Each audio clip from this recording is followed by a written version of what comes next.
You have lent your voice in speaking out about environmental issues. You've supported this group Earth Justice, which is a dope name for a group, by the way, way better than Earth Injustice, which is whack. Ew. When did you first feel like so compelled and attached to environmental concerns that you would lend your voice to it?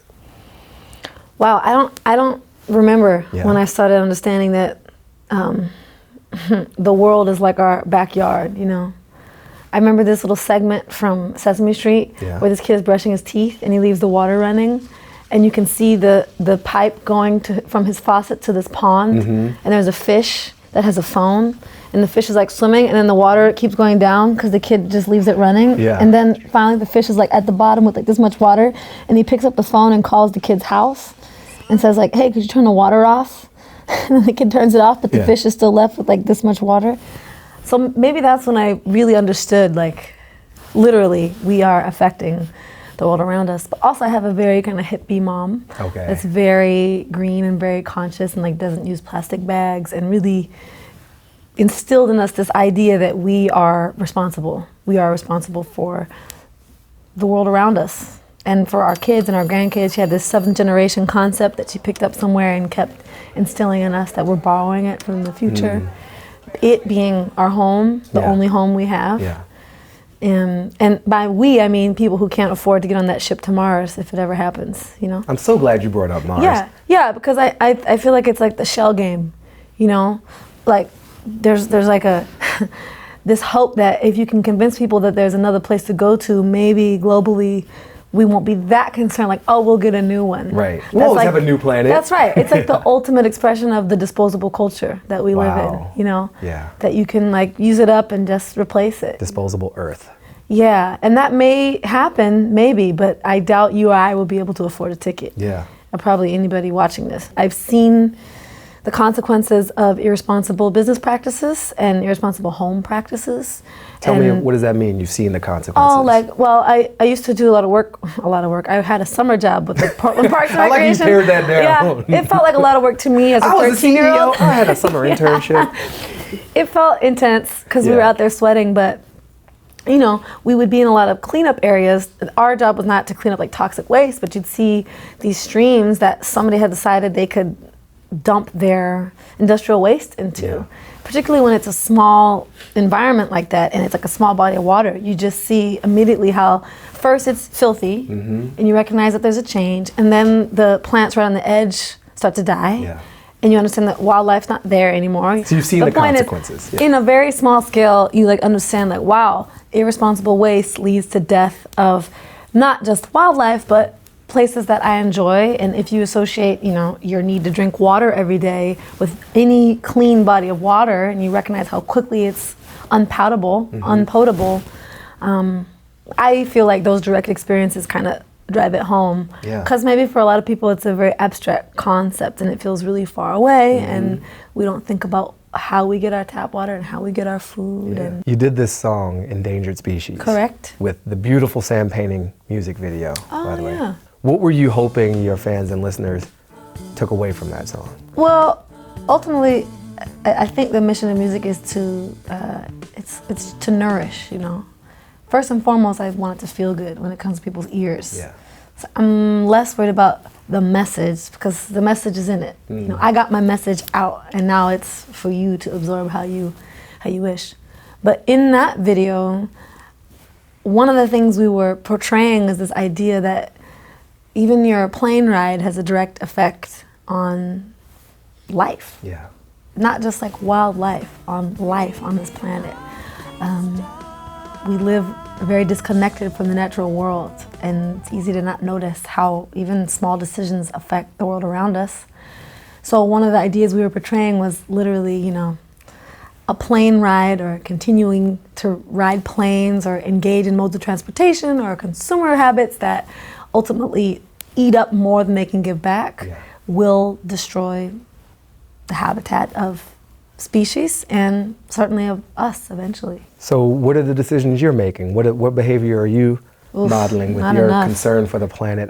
What are your actions on this? Well, I do carbon offsetting. Really? Which is just like a stopgap measure, you know, I recognize that. I'm guilty of contributing to carbon emissions, just like all of us here, unfortunately. Right. We have a global commute. That's right? correct, yeah. So I just make a point to always offset my flights. I do it through the Nature Conservancy. Okay. I don't use plastic bags. I reuse plastic bags. Got that from your mama. I got it from my mom. I make a point to eat as little meat as I can. Okay. I do eat meat, but I eat it like sparingly. Take the train when I'm home, when I can. And I pay attention to what's happening in legislation, you know. I pay attention to issues that come up that the Department of Fish and Wildlife are about to make a decision on. You track the Department of Fish and Wildlife. I you do. have like a Google alert or something? I do. Well, I get alerts from a few different organizations, Yeah. so Center for Biological Diversity, Okay. and the Nature Conservancy, and sometimes from Earth Justice. So when I can, you know, directly voice my concern or my opinion that way, I do. Whether it's like an urgent phone call or it's a letter that you can, you know, edit and then sign, and that becomes one of the hopefully thousands of letters I get about that issue.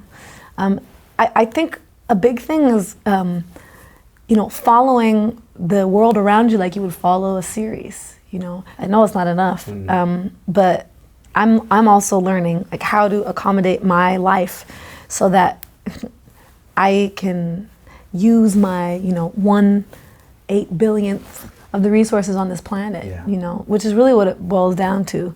And that's really challenging. I'm used to being able to do whatever I want when I want and not really think about it. Yeah. And I recognize that those days are coming to an end. I really like life on this planet as it is. You know, with seasons that can, for the most part, support the life I want to live. You know, I can get the food I want to get when I want it. And go outside in the summer still. I like visiting coastal cities that still exist because the ice caps haven't completely melted. You know, I'm kind of fond of living here. Not like I compare it to living on any other planet, of course, but I just see it as, you know, you have to take care of your body if you want to live well. It's the same with our planet. That is our body, you know. It's an extension of our life. This election cycle has not featured a lot of attention on environmental issues. It seems as it's been much more focused on one candidate in particular as an issue, but also on race or immigration or income inequality. Yeah. To what do you attribute the low attention being paid to our only home? Realistically, for most people, climate change doesn't feel urgent. It is urgent, but if you're a working class family and both parents are working and you're wondering what's going to happen with the schools your kids go to, we want to know what's happening with your job security. You want to know what's going to happen when your kid walks out of the house to get to their job or get to school. I can understand why climate change wouldn't seem immediate. You know, the need to conserve water or maybe use public transportation to get to work or cut down on your plastic intake or whatever. I understand. I really understand. That probably as a candidate, they want to appeal to voters who, for the most part, probably don't feel climate change is that urgent. Of course, all issues that we deal with in this country, as a people, in our culture, in our family, are happening on the planet of Earth. And if we can't get together and figure out how we're really going to create a sustainable livelihood and sustainable lives here, it won't matter. Immigration won't matter. And job security won't matter because we're going to be trying to just survive in a way that I don't think any of us can really relate to. It's like a convenient, low priority, quote unquote, but it's absolutely not a low priority. It's everything. That's not an understatement. It's everything. It's everything. It really is. You brought up voting. I want to follow up on that. Good. You got young fans watching this right now. They are going to vote for the first time, many of them. They look up to you. What is your advice to them? Research. That sounds so lame and not fun, but it actually is kind of fun. Look at who is actually up for election beyond the president, the presidential candidate. Look at who your governor might be. Look at your local representative. Who's running for state senate? Who's running for senator in your state, U.S. Senate? And you can find out their voting records. You can find out their platform, and see what resonates with you. You know, think about the kind of world you want to live in, locally, in your state, in the country, and of course globally, because America has such a big presence in the world. And really think about that, you know, chew on that for a second. Your vote is so important. I mean, as long as we live in a functioning representative democracy, that's your voice. Yeah. That is your voice.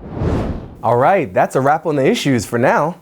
Thank you for watching this series, and remember to take your opinions to the ballot box and cast a vote. Several votes, actually. There's a whole ballot. Your decisions on November 8th will have the power to impact not just the next 4 years, but the next decades. Happy voting. I'm Baratunde Thurston.